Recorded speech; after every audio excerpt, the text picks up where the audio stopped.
Please welcome Tushar with applause.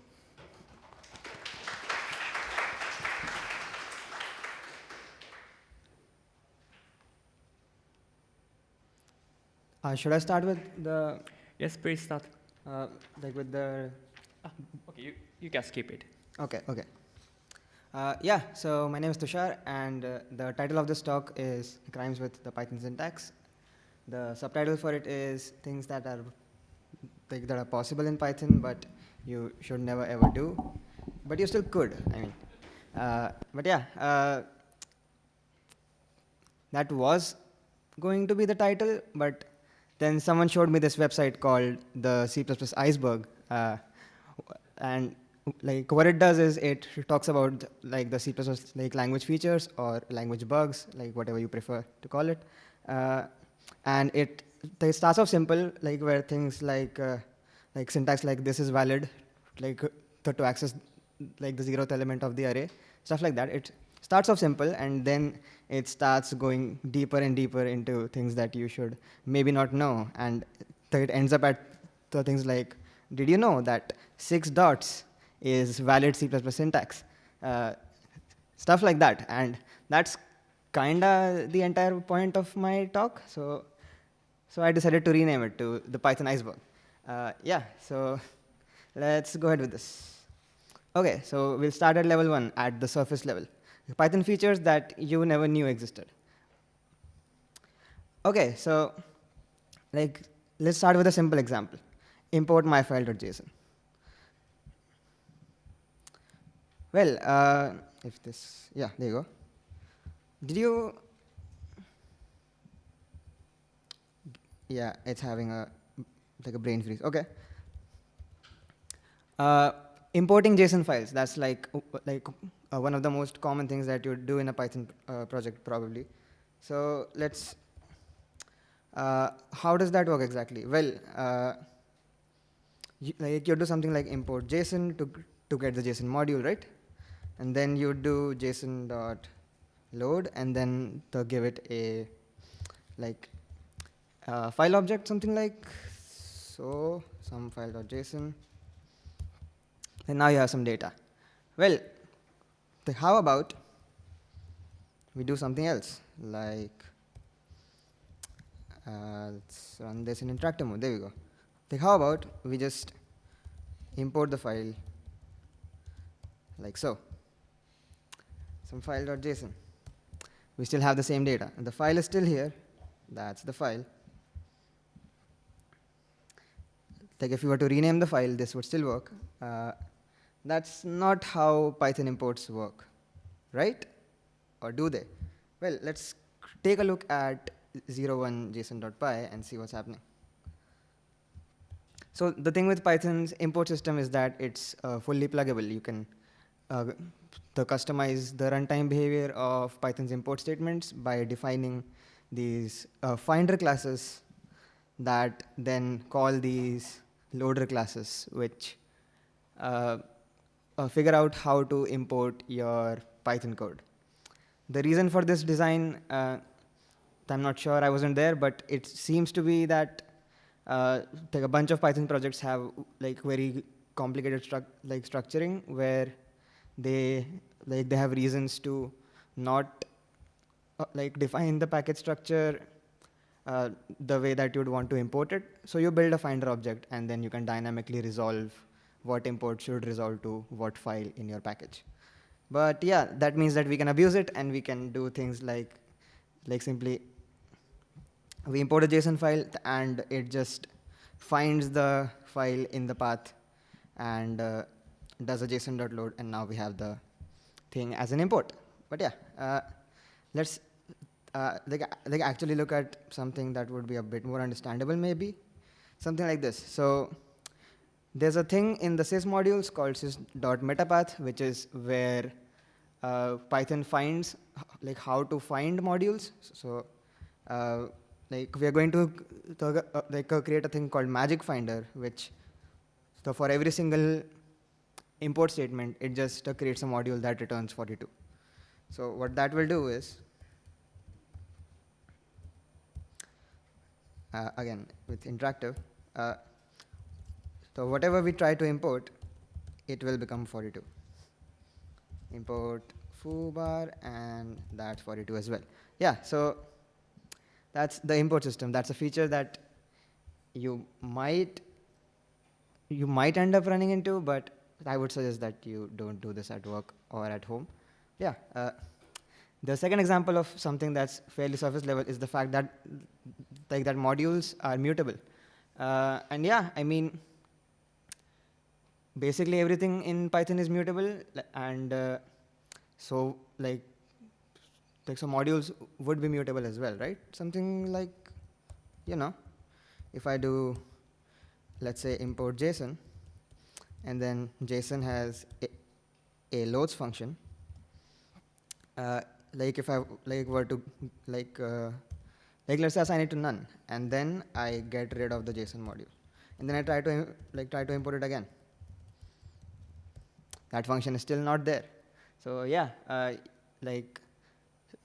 so in theory, some of your dependencies could change the code that's in some of your other dependencies, and it can lead to a bunch of chaos.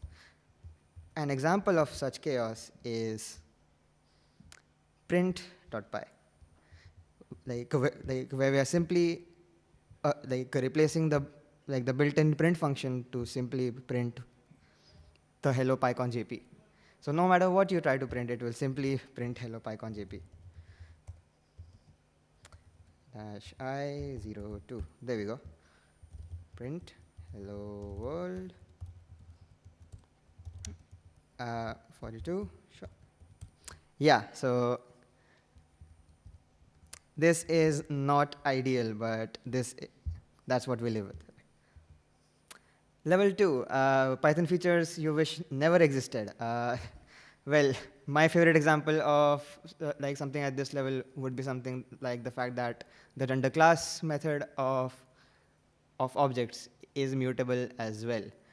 And so if you're not familiar, the render class attribute of an object tells it what class it's from. So objects are just bags of bytes, or probably in the case of Python, bags of hash maps, and to figure out which class they're from, they kind of use the render class method, and that's how they find things like methods on the object as well. They go to the class and then they ask, hey, do you have a function called foo, and that's how you call methods. But yeah, what happens if you mutate that? Let's take a look. 3. Yeah, so this would be the one of my favorite examples of something like that. So here's the code, and we have 2 data classes, class A and class B. The first one has 2 attributes, and the second one has 3. Class.py, let's make an object of A. It should take 2 arguments, right? Yeah, it should take 2 arguments, 10, 20. So now we have an object of A. What happens? Well, it doesn't really have a Z attribute, at least not yet. What happens if I change the class to B?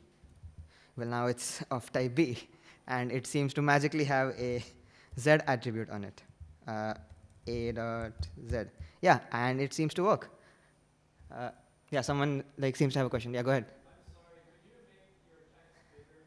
Oh yeah, for sure, for sure. Is this better, or Maybe a little bit more? Okay, perfect. Thank you. All right. Is the code fine as well? Yeah, that's fine. Okay, great. Yeah, so done the class is mutable. I really am not sure why you would want to use this. I don't even have a single decent example. Maybe someone can tell me about it later, but yeah. My second favorite example at this level is about the stack frame and a little function that I wrote called swap. So let's take a quick look at that. Actually, before we take a look at that, let's try to run this function. Okay, so we have a function called swap. Then it takes 2 arguments, and what it does is let's say that you have two variables defined in your function, and you pass them to swap. It's just going to swap them, which basically means that the x is going to become y and y is going to become x. Well, I thought that Python did not have, pass by pointer semantics or something like that. How is this working? Like, does this make any sense? Like, at all? Well, guys, let's just take a look at what's going on. 0, 4 swap. Well, like what we're using is the sys module and then some C types on top to kind of make the whole thing work together. But the main feature right here is sys.getFrame, or like the sys frame API or the inspect stack API, or like whatever you want to call. Basically, what's going on is that we are taking a look at the current stack frames. And what we are doing is we are essentially, when function execution is going on in Python, like let me see if I can actually demonstrate this a bit better. Yeah, like let's say at top of swap, I put a breakpoint. So now when I run this code, you'll see that like when swap gets called, like right above, like we can see that we came from the main function.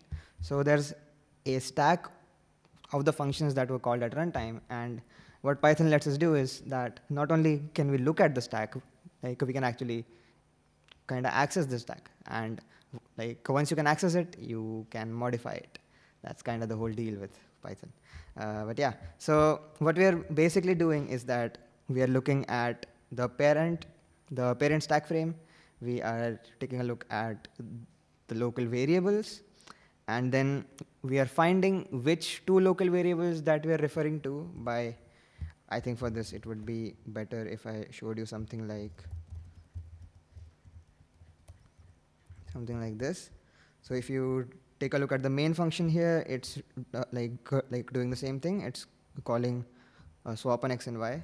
The way the bytecode looks for the main function is kind of similar, where we take the swap function, like we load it onto the VM stack. That's a different thing from the stack frame, but then we load the two variables x and y, and then we call that function and like tell it to take two arguments from the VM stack. So what we're doing is when this function gets called, we kind of wait on this line so that when the swap function returns, we can continue our execution. So we find out which line we're waiting on. We take the two variables that were directly above, and we find those variables in the stack frame and we mutate them at runtime. So we find the two load name variables that are right before in the bytecode. That's the variable x and y, and we swap them around in the code object. And to kind of make this work, you have to deal with the C types module to actually save the change and make it like reflect the change, but that's kind of irrelevant. But yeah, basically the point here is that literally everything in Python is mutable, and like that's like beautiful in a very weird and horrible sort of way. But yeah, level 3, this is what I would call that at this point we aren't even in Python anymore, and it's the fact that Python has kind of 3 preprocessors. Kind of like if you have dealt with preprocessors, it would be something like the macros that exist in C and C++. Well, Python kind of has those as well, but in 3 different flavors of weird and messy. So yeah, well, fun fact, you have already seen one of them, which is the JSON stuff that we just did. Because in theory, you could, like instead of like loading a JSON file, you could like load a Python file, or you could generate a Python file at runtime, and then simply exec that file to create a module, and now you have a module. So you can return that, like that module from that import. So for example, you could come up with like a DSL for Python, and then you could like when you try to import that file, we generate the equivalent Python code at runtime, and now you have a fully dynamic importable DSL for Python. So that's one of them. The other two are not so straightforward. My favorite example of the second one is this file called the quotes.py, where we come up with a Python module, 05 quotes.py. Yeah, we come up with a Python REPL, which kinda looks like the regular thing, and it works like the regular thing. But if you try to use double quotes, it throws a syntax error. Suddenly, double quotes are not a part of the Python language. So Python makes it fairly trivial to create custom REPLs that do pre-computation over the statements that you run in the REPL. And the code for that is actually kinda straightforward, honestly. Well, like you simply have to import the built-in code module, and then you have to define just this run source function. So the run source function will give you like one Python line at a time, and then you have to check like if it's an entire Python statement or not. It gives you certain utilities to do that as well, and you can tell it that, hey, keep typing more code, like the statement is not done yet. And once the statement is there, you can do whatever with it, like it's just a string, and you can change the syntax, you can make it do something else, and yeah, it just works. That's the second one. But I think my favorite one by far is this one called the string encodings hack. And let me just kind of demonstrate it first. Basically, you take a file like, a simple hello world, but you put this special hashtag encoding at the top of your file. And basically, what it does is that when you do import that file, if I can type, yeah, there you go. Well, it kind of does arbitrary stuff at import time for the module. Basically, this is the closest that you can get to a preprocessor in Python. The way it works is that when Python starts parsing your code, it always takes a look at the encoding at the top of it to figure out which encoding class to use to interpret the bytes in that file, and that's like kind of as bare metal as you can get to trying to reformat the code in the way that you want to. So what I'm doing here is it's like literally as simple as, we take the current source code and like we replace the string world with the string PyCon JP. So like you don't even have to, be bound to the syntax of the language at this point. You can kind of just arbitrarily change whatever you want, and it just works. Like you don't need a custom REPL. You don't need to run a special file. In fact, with some import machinery hacks and stuff, you can make it such that you can do a pip install of a project, and that installs a custom encoding into your Python environment. So you can use that custom encoding in any file, and it just works. So yeah, Python has 3 preprocessors, and do what you will with them. I would suggest do nothing with them, but they do exist. So in case some use case comes up, maybe take a look at that. Yeah. And now there's level 4, which is like the truly cursed. Maybe this makes no sense. Why would anyone want to? But yeah, it's that kind of stuff. Let's just take a look at it. Well, the first example is hello world. Like, why would anyone want to write hello? No, like, that's not it, that's not it. Well, the thing is, this hello world may look kinda benign. You can basically make it do whatever. And it might look like fairly similar to, you know, this hello world. There is an encoding at the top. What if we could make this hello world do whatever we want? Now there is zero explanation of where that change is coming from, right?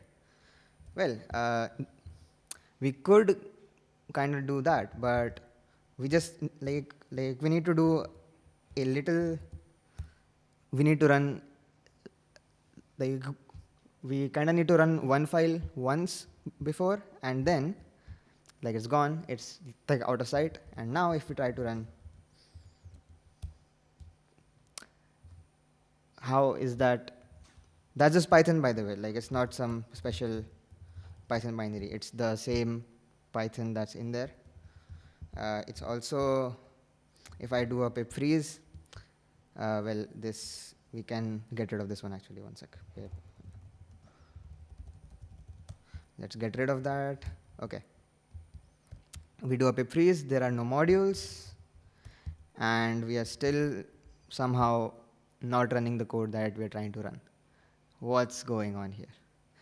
Well, the explanation behind this is .pth files. And this is one of the weirdest things that I've come across in the Python runtime machinery. And I would like to introduce you to that as well. So Python has these things called .pth files. And the way that they work is, let's do inside this VN, there's Python 3.12 side packages. And okay, one second. Can this?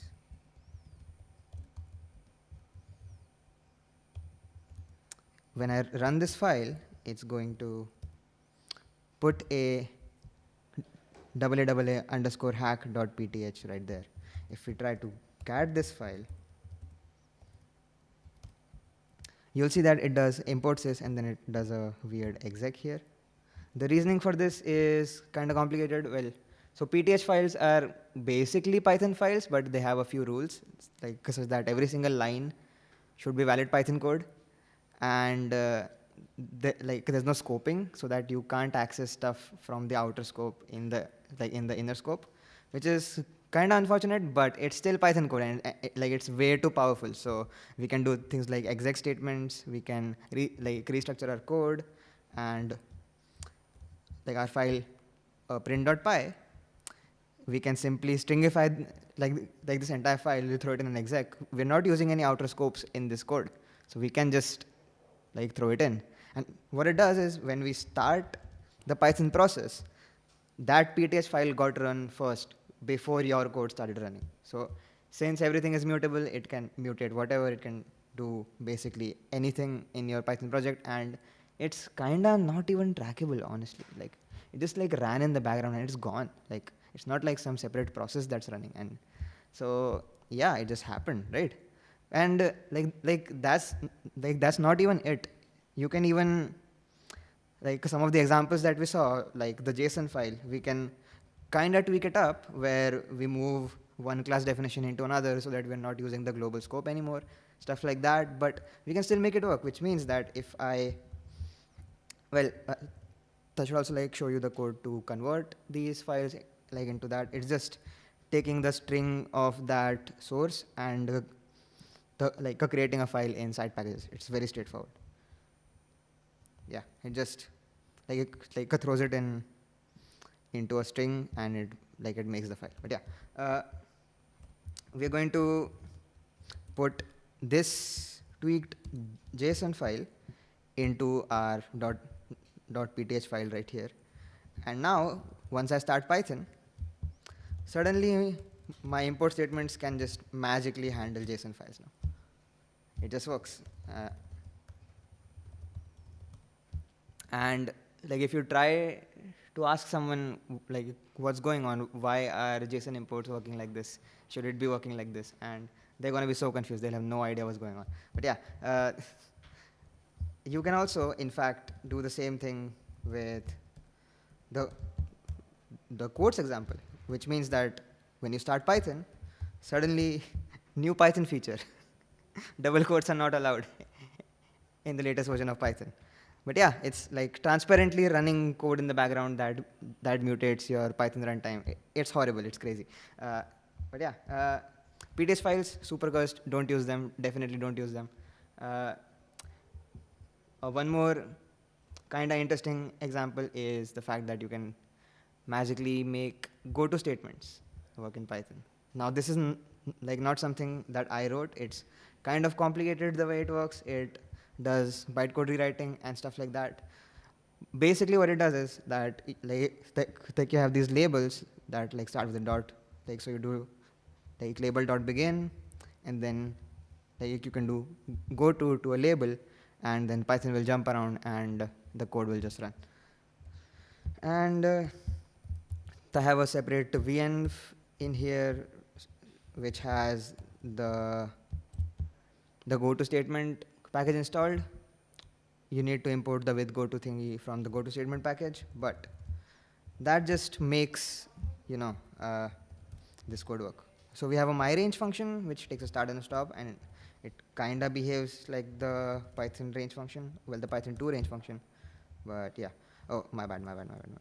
So between 2 and 10, it gives you a range, and it's like it literally is jumping around during execution, jumping back to the statement and then jumping forward to the statement and executing.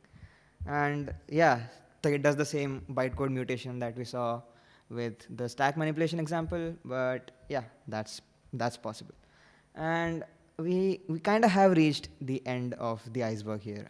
Like I would like to go like a bit more in depth about like some of these, but that's about the time that we have for these. So yeah, that's about it from my side, and I hope you liked it.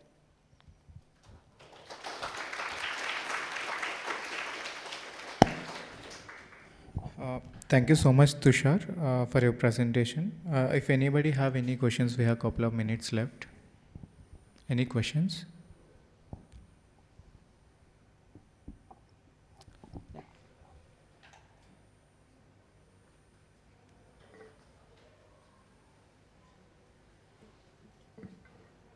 Thank you for the presentation. Which of these are from or are old and from the Python language specification itself, or does it originate from the C Python implementation? So Python doesn't really have like a concrete like a specification as far as I'm aware. Like there are PEPs and like there's the official documentation, but that's about it, and that's not enough to create a specification. And so the way that it works is that generally the C Python code base is accepted as the general specification of how things should work. So like so projects like PyPy and Rust Python and so on, they try to make their behavior as similar to C Python as possible.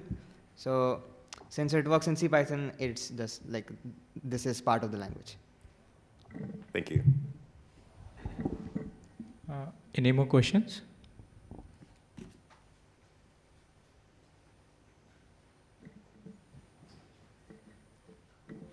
Thanks for your very interesting talk. It reminds me future library in the Python 2. It hack Python 2 like a Python 3. And I little bit searched and the future library using the sysget frame. And its production used your hack. And is there another example of really benefitable use case of these hacks? Yeah, for sure. Like so, for example, the custom REPL thingy. So like the IPython module, it uses that code to make its own REPL, and like the Jupyter project is kind of built on top of IPythons. Well, it doesn't like really use that REPL directly, but like the idea behind that would be similar. And there's a bunch of valid use cases for a bunch of these. Like basically all of these have valid use cases since they are still in the language. But yeah, I mean, these are like very obscure things that you should never use, like unless you're very sure about what you're doing.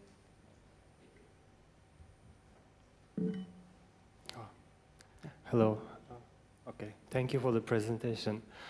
So you mentioned a few dangerous features of Python. So I'm wondering if other languages, like I don't know, the other programming languages have the same ability, or is it only a Python that is quite accessible? No, for sure. I think that there are some escape hatches in like almost every language.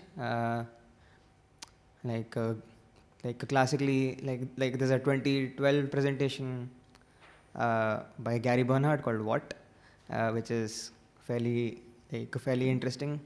It kind of goes into details about how the Ruby and JavaScript runtimes work and what you can do with them. So yeah, like that should be there. Generally in interpreted languages, such abilities should be there.